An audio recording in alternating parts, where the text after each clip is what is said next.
Today we're going to take apart the cylinder head of the E46 we're flipping.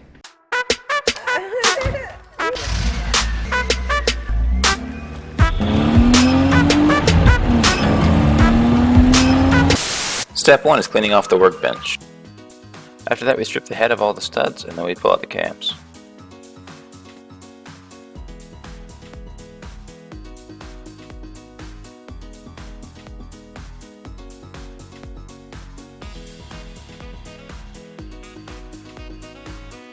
Then we give it a quick rinse down with some brake cleaner.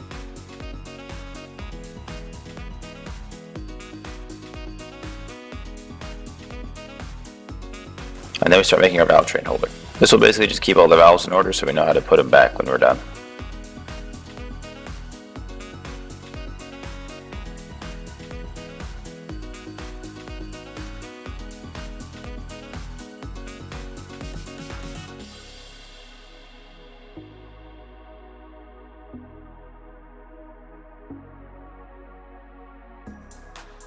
After we pull all the valves out, then we start pulling out the valve seals.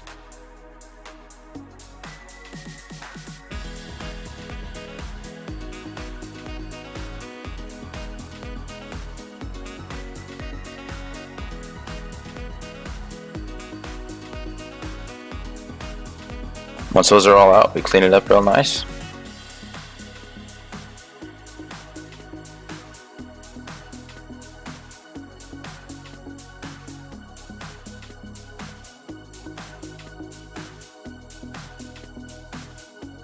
Then we put some WD-40 on it just to keep the water off. Here she is, she's all ready to go to the machine shop. So basically when we take her to the machine shop, what happens is he's got a mill. Basically he just runs along this edge right here and just mills everything down just a tiny little bit, just so it can have a nice flat mating surface with the block. Thanks for watching. Hope you guys enjoyed it, and see you next time.